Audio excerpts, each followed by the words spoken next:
Hey everybody, Scott Horton here for The Future of Freedom, the Journal of the Future Freedom Foundation at fff.org/subscribe. Now, you know they publish great articles at fff.org every day, but their best stuff goes in The Future of Freedom. It's just $25 a year for the print edition, $15 to read it online, and I got a new one coming out in September in there, U.S. Responsible for Somalia's Misery. Support FFF. Sign up for The Future of Freedom at fff.org/subscribe and tell them Scott sent you. All right, y'all, welcome back to the thing here. It's my show. I'm Scott Horton. ScottHorton.org is my website. It's new and improved. My buddy Dave has been doing a great job fixing it up for you there, and soon the stress blog will be changed over, and it'll be great. ScottHorton.org. Almost 3,000 interviews for you there, going back to 2003. Also, check me out on Facebook, Twitter, and YouTube at /Scott Horton Show. Okay, good. All right. Next guest is Phil Giraldi. He's the executive director of the Council for the National Interest at councilforthenationalinterest.org, and he writes regularly for the American Conservative magazine and, of course, antiwar.com. Welcome back to the show. Phil, how are you doing? I'm fine, Scott. How are you? I'm doing great. Oh, I forgot to mention you're former CIA and former DIA officer, and so you know how that is, everybody. When a former CIA officer says something, that's as good as two sources in a newspaper story. Except it's usually a lie. Yeah, exactly. So, tell us what ain't true, Phil. Well, I don't know if you just saw the report that Gareth Porter just put out. No. But he basically debunks all of the evidence that's being put up by the government to support the attack on Syria. He points out, which I had noted too, a lot of the weasel words that were in the official statements that we've seen so far in terms of how they describe the evidence. And if you know how intelligence analysis is done, which Gareth does and obviously and I do, you notice that a lot of the words were hedged in terms of how they describe things, and it basically suggests that they don't have a case against against Assad at all. I mean, basically this is all surmise, and it could well be that the rebels themselves carried out the attack. Excellent. I see it here now in my email box. How intelligence was twisted to support an attack on Syria by Gareth Porter. It's at truthout.org. And so can you take us through this a little bit and give us some examples or something? Yeah, I recommend that everybody read the report itself because it is quite complicated the way they play with words. But you know, if they say that they have high confidence in something, that means they have basically some supporting evidence that directly relates to the issue. But when they walk away a little bit from those kinds of words, that means that they don't have any evidence whatsoever, and that they're essentially assuming that the case that they are trying to make is a correct one. And he points out a number of instances where they do that. And he pointed out in particular that the photo evidence that they've submitted to support this really doesn't support an attack by sarin gas. And he cites a number of experts who say this is what sarin gas would do both to the victims and also to the medical people who are treating them, and we don't see any evidence of any of that. And in fact, it doesn't look like these people have been subjected to any military type or a government type of chemical weapon. So it's very interesting reading, and I think everybody who listens to your show would find it quite compelling. Mm-hmm. All right. So now on the eve of pseudo, Bill Clinton-ite type air war at least or something here. I know you must be talking to your buddies who still work for the U.S. state or something. What are you hearing? What do you know that we need to know, Phil? Well, I'm hearing from everyone is essentially that they're highly skeptical about what they're hearing and how it's being laid out. Now, what we've all been looking for, we former intelligence people, is the type of evidence clearly stated so that you can at least understand the reliability of the source and to give you some kind of idea of what they actually know versus what they would like to know. And we're not seeing that. So the suggestion would be for most of us that this is basically bullshit. I mean, there's no other way to describe it.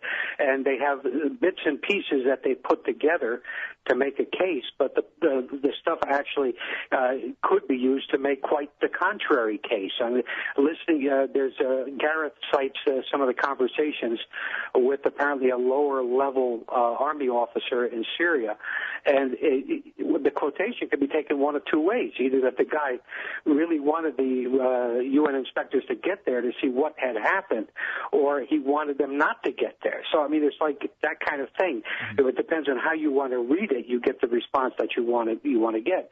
And clearly, in this case, the government is trying to make a case to go to war. I mean, because this, bombing a country which you're not at war with is an act of war. Mm-hmm. And now, when you say, when you're talking with your guys, is that current government? Did you just say, did I understand you correct, that you're saying that current CIA employees that don't believe this? Let me hedge it a little bit this way. Most of the people I know are retired, okay? Mm-hmm. But at the same time, most of us spent a long time in government service, and we have a lot of friends and contacts, a number of whom are still working for the government. Some of the people that I'm in direct contact with are still working for the government at either the Pentagon or CIA or State Department. And I'm hearing from a broad range of all these people, some of whom are indeed still very much wired into the system, and they're all saying the same thing. That it's BS. Yeah, that basically it may not be BS, but if it isn't BS, the government has not succeeded in making its case. And given how hard they've been trying to make the case, you have to suspect it's BS. Yeah. All right. Well, so now what about this report from the Mint Press? It was AP Stringer reporters, not just an upstart who, somehow that would be automatically discrediting, I guess. But this is a legit reporter, but with a stringer there in eastern Damascus saying that, well, the Saudis gave us this stuff, and apparently it was mishandled. Supposedly it was a father of one of the dead rebels who told the story to the AP Stringer. What do you make of that story? I think you kind of alluded to that, or, well, maybe not, but you alluded to the idea that maybe it was the rebels themselves who had done the attack, or at least had victimized themselves one way or the other. Yeah, well, that story has been around since the weekend in the circles that I discuss these issues with, and we've been talking about it. And people who know the Saudis and know the situation with the Saudis find it very credible. They think that the Saudis could indeed have given the rebels chemicals. Now, to make a chemical weapon, this is why they talk about the intercepting phone calls where people were preparing the weapons. They have to mix the chemicals. The chemicals are basically not exactly harmless, but to weaponize them or to use them in a lethal way, you have to mix them. And the story that's been going around is that the Saudis provided the rebels with these chemicals so they could set up a fake attack and incriminate the Assad administration. But somebody screwed up and there was an accident, and some of these chemicals got mixed by accident, and that's basically what happened. So the people I know that know Saudi Arabia and the Saudi Arabian intelligence service believe this is all too credible, that this could indeed explain a lot of things. It could explain how it happened. It can explain the fact that it doesn't seem that these were weaponized lethal doses of the chemicals that were used in this. So it actually provides a lot of answers. I think it's quite plausible. And now, isn't it strange that Kerry keeps upping the casualty count even though it had been falling? And now he's taking it back up again. They had started out saying it was better than 1,000, worse than 1,000, and then the Doctors Without Borders said it was 300-something, which is still horrible, whatever. But then Kerry says, no, it's 1,409 or something very specific. Yeah, he said 1429, and 425 of them were children. And I'm writing a piece for Anti-War on Thursday, and I said that he has no way of knowing these numbers unless the rebels provided them to him, in which case they're suspect. And yet he comes out with this number in a press conference and acts like he knows it. I suggest in my article that he probably had a Ouija board that he used to come up with the number. It's just, it's astonishing what the government is doing. This is a complete replay of Iraq, except we should have learned something from Iraq, and people should be a lot more skeptical, well, and I think indeed they are, about what is coming out of the government right now, because this is a war that has no positive end for the United States in it. It can only make the situation in Syria worse, and it demonstrates absolutely nothing. I mean, what does this talk about U.S. credibility? U.S. doesn't have any credibility. They think that throwing a few cruise missiles into Damascus is going to establish credibility for the United States? Yeah, that's the last excuse they've got left for backing the al-Nusra front, Phil. Yeah. Credibility, yeah, because that's going to buy you a ton. Oh, yeah, man. That's right. Yeah, all right. Now, so let's say, for example, that evidence comes out that, you know what, it really was sarin, and you know what, it really was Assad because he's a cruel SOB. I mean, the guy is a politician, after all. Why wouldn't he use poison gas? I know I don't really necessarily... Well, I don't take Robert Baer as seriously as I take you, Phil, but he says interesting things at times, and I've seen him say in the past, not in this context, but in the past, that if it really came down to it, that the Alawites would use chemical weapons, if it was that or be beheaded and, with their families and all that, and so... But this isn't coming down to it, doesn't seem like. But anyway, what if they did do it? Would you then be in favor of war, this, that, the other argument? Because I think that's really important. We always get bogged down arguing on the war party's premise. That is, if this is true, then that must be the reaction. Well, let me put it this way. I mean, I live out here in rural Virginia, and if the Muslim Brotherhood were coming over my fence, I would be using chemical weapons on them. If the Alawites are ever in a position, or the Christians, or any number of minorities in Syria are in a position where they're going to be overwhelmed, sure, they're going to use chemical weapons. Anybody would. And that's just the reality. Now, does that make a case for the United States to intervene in some way to prevent that happening somewhere down the road? Well, my answer would be no, because there are basically too many imponderables in those types of scenarios. You don't know how it's going to turn out. You don't know who it's going to help. You don't know who it's going to hurt. The only thing you know for sure is if you launch a bunch of cruise missiles, you're going to kill a bunch of Syrians. That's the only thing you know for sure. Yeah, they always seem to act like, well, we can just bomb for a little while, and they'll sit back and take it, and then we'll stop the war when we're ready to stop the war. And, it's the same way they talk about Iran all the time. Don't worry, they won't react because they'll know better than to react. Well, if they know better than to react, why don't they know better than to, cross whatever red line gets them bombed in the first place?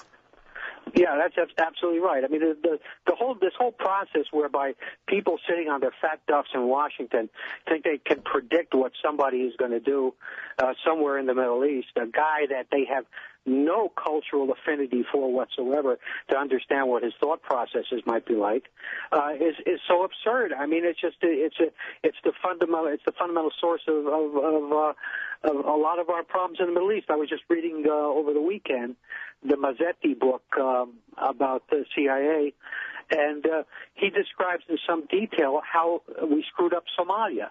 We made a lot of assumptions about who we should support, who we shouldn't support, and so on and so on. And all the assumptions were wrong, and we actually wound up empowering the Shabab. Mm-hmm. Which book was that you're talking about? The Mazzetti book. What is it? The Long Knives? Oh, yeah, I have that. Yeah.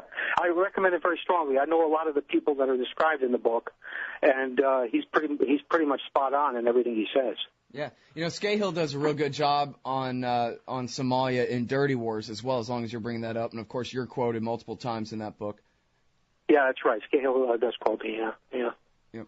All right, now, so listen, I don't want to get all slippery slope and alarmist worst-case scenario, but, geez, it seems like if Obama starts bombing Damascus, maybe they will shoot some chemical weapons over the wall at the Israelis. And then maybe Benjamin Netanyahu will say, let's go ahead and bring this war to Iran now while we have the chance, and then we might have a real regional war, and then, I don't know.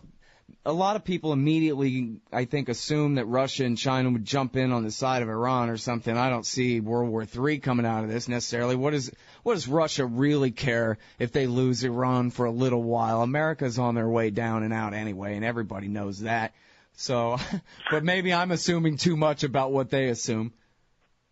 Yeah, maybe. But I think the fact is that Russia and China have actually been fairly careful players in terms of all these developments, and I don't see them entering into a war on behalf of either Syria or Iran. So I don't see that as a scenario. But the Israelis are the mad dog in the pack here, and I think you're quite right. Netanyahu might see this as a huge opportunity. Once the door is opened up and things are going south in Syria, which they inevitably will if we attack, Netanyahu might just say, "Hey, this is our opportunity. Let's go after him." And quite frankly, the more I see of Obama, I've been inclined to want to give this guy a certain credibility in terms of his reluctance to get involved in military adventures, but it doesn't seem that he's strong enough to resist the people in both his administration and in the government in general who seem to want to go after these people and start another war. I find it hard to believe. Yeah, I mean, he's too smart to do it so far, really to go. I mean, obviously he's been arming them in Jordan and all this, that, the other, finance them with the Saudis and whatever the whole time, but he's been too smart to really escalate it this whole time. But his only angle is backing down and being weak and afraid instead of being strong and manly and pro-peace because he knows it's the right thing. You know what I mean? But you can only be the president and play weak for so long. You've got to lead something, you know? Yeah, well, unfortunately, I mean, the tool that's been given him here is this right to protect business that we should be allowed to intervene anywhere in the world because people are suffering. Well, I mean, that covers a lot of ground, and unfortunately, he seems to have bought into that. The reality here is that you should be doing a realistic assessment of what your risks and gains are in terms of taking any action, and there's no gain in this action. If we bomb the Syrians, that doesn't necessarily mean they won't use chemical weapons in the future if, as we've been discussing, their backs are against the wall. They certainly will.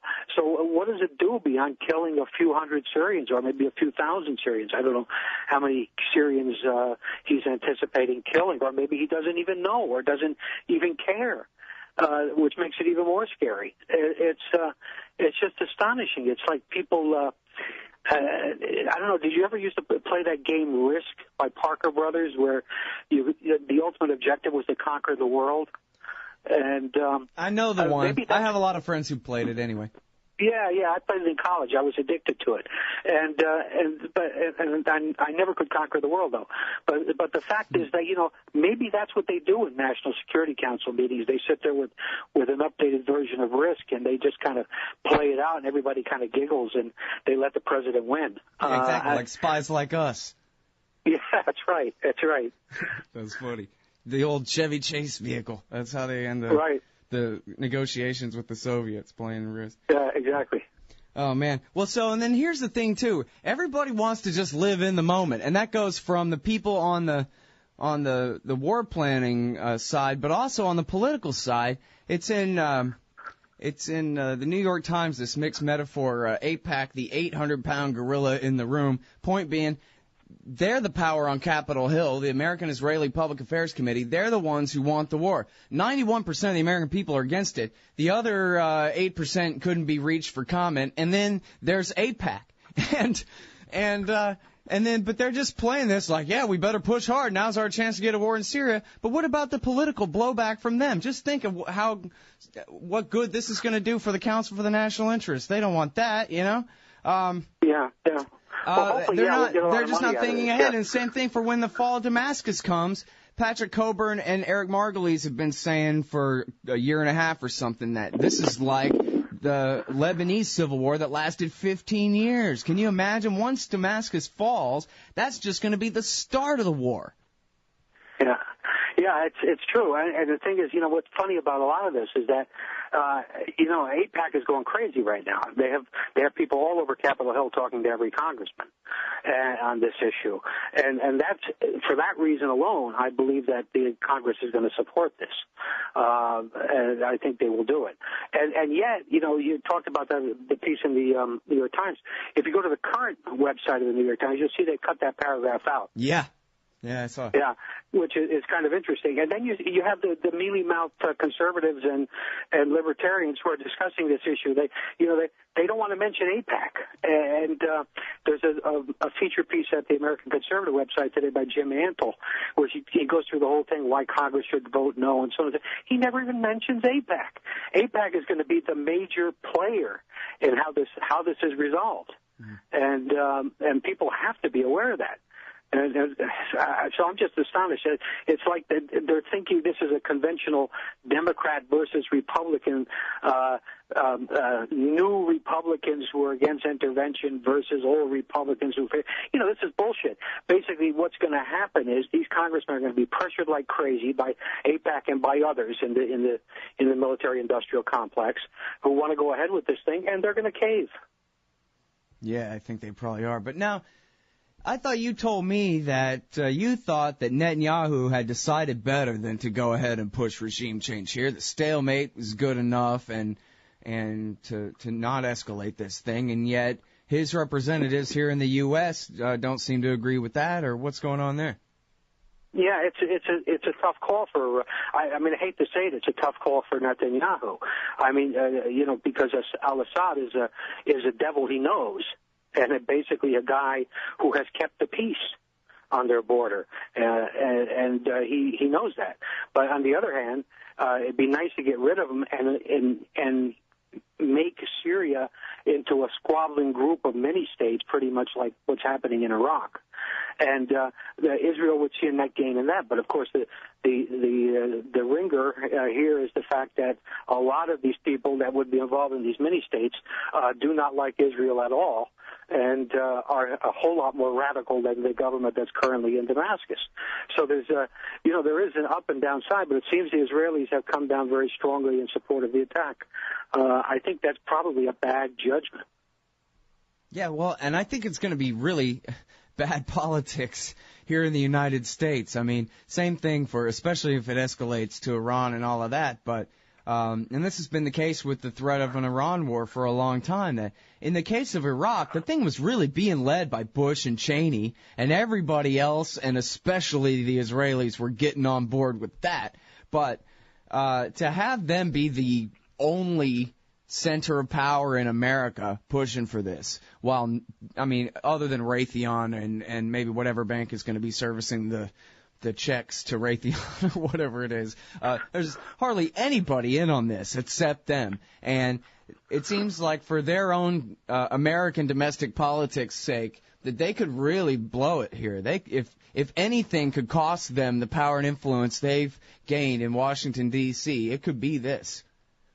So for long-term interest, medium-term interest, this is a very risky move. If Congress votes against this war, it will be a major defeat for AIPAC. There's no question about it.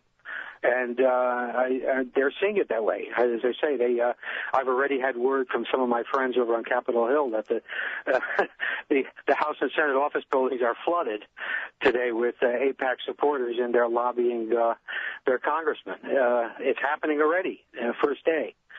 So.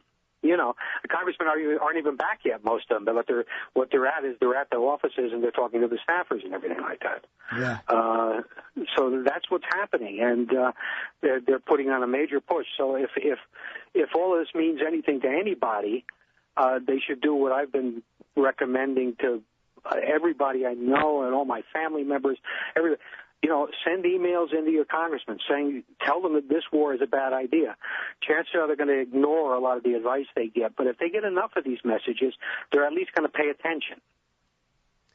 Yeah, I'm trying to imagine a situation where the 91% of the American people who oppose starting a war, would just get what they want because, hey, come on, man, it's American democracy and all of that. But no, the 91% have to really, really work because, as you're saying, the lobbyists, they get up first thing in the morning and they show up. They get it done while the Americans are, at their jobs. Yep. Yeah, but this is a 1 week window. We've got a week to work. And everybody should do everything they can. They should encourage everybody. Write letters to the newspapers, send emails to congressmen, have everybody in the family do it, including the dog. Have everybody do it. Yeah. And in fact, my dog sent in an email yesterday. Come here, Rusty. So we've got to make this effort because if we do this, we'll not only stop a war, we will have delivered a major defeat to AIPAC. Yeah, well, that'll be a nice silver lining there. And, it seems like such a bad idea that the fact that it's a bad idea has got to win out here, It's just got to. Yeah, well, we've seen a lot of that, unfortunately. The Secretary of State's been calling him Hitler over there now, so once the Hitler card's been played, I guess we got to go stop Hitler, Well, he hasn't said Holocaust yet, but I'm waiting for that. Yeah, but he already has said Munich, though. Yeah, that's right. That's right. He did say Munich. Oh, man. All right, well, so yeah, if there's ever a call for people to really try to intervene and contact their congressman over a political issue, this is the one. I don't know, maybe even for people on the Eastern Seaboard. Hey, that's where America's most densely populated anyway. People ought to travel to D.C. and go and talk to their congresspeople and the congresspeople staffers and whatever. Show up, AIPAC. Get in there and do as best you can, Yeah, well, my Congressman Frank Wolf has proposed that we set up a blue ribbon panel with senior government officials and former generals to discuss this issue. Yeah, can you imagine that? I mean, you talk about a rubber stamp. I mean, that's exactly what you'll get. It's the government response is always to do more government. Yep, always. Well, and you know what? Here's the thing. Like you said, we got 1 week to go, and September 11th is coming up, and so the perfect talking point is that these airstrikes against the government there is intervening on the side of al-Qaeda in Syria. These are the bin Ladenites, the suicide bombers, the prisoner beheaders, the bad guys from the Iraq War. And you want us to intervene for them on the anniversary of 9/11? Why, we'll impeach you. Yeah, well, I told my congressman in the emails I sent them, I said, basically, look, I said, let's not deny that there are bad guys on both sides of this argument. And the fact is that we don't know who we're going to empower by staging an attack. So the point is, why are we doing it? I mean, it's just common sense that you don't get involved in this kind of struggle. There you go. All right, everybody, that's Phil Giraldi from antiwar.com and the American Conservative and the Council for the National Interest at councilforthenationalinterest.org. Thanks very much, Phil. Thanks, Scott. All right, y'all, that's it for the show today. We'll be back here tomorrow, 11 to 1 Eastern now, the new time. And I'll be hanging around my Facebook and Twitter pages, too, /Scott Horton Show. Thanks for listening. So you're a libertarian, and you don't believe the propaganda about government awesomeness you were subjected to in 4th grade. You want real history and economics. Well, learn in your car from professors you can trust with Tom Woods' Liberty Classroom.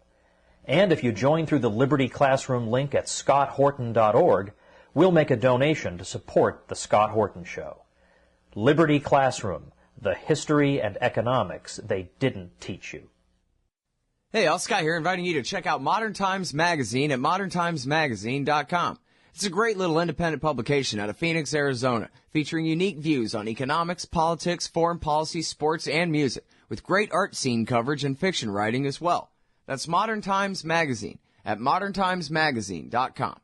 Hey, y'all, Scott here, hawking stickers for the back of your truck. They've got some great ones at LibertyStickers.com. Get your son killed, Jeb Bush 2016. FDR, no longer the worst president in American history. The National Security Agency, blackmailing your congressman since 1952. And USA, sometimes we back Al-Qaeda, sometimes we don't. And there's over 1,000 other great ones on the wars, police, state, elections, the Federal Reserve, and more at LibertyStickers.com. They'll take care of all your custom printing for your band or your business at thebumpersticker.com. LibertyStickers.com. Everyone else's stickers suck. Why does the U.S. support the tortured dictatorship in Egypt? Because that's what Israel wants. Why can't America make peace with Iran? Because that's not what Israel wants. And why do we veto every attempt to shut down illegal settlements on the West Bank? Because it's what Israel wants. Seeing a pattern here? Sick of it yet? It's time to put America first. Support the Council for the National Interest at councilforthenationalinterest.org and push back against the Israel lobby and their sock puppets in Washington, D.C. That's councilforthenationalinterest.org. Hey y'all, Scott Horton here for WallStreetWindow.com. Mike Swanson is a successful former hedge fund manager whose site is unique on the web. Subscribers are allowed a window into Mike's very real main account and receive announcements and explanations for all his market moves. The Federal Reserve has been inflating the money supply to finance the bank bailouts and terror war overseas. So Mike's betting on commodities, mining stocks, European markets, and other hedges against a depreciating dollar. Play along on paper or with real money, and then be your own judge of Mike's investment strategies. See what happens at WallStreetWindow.com.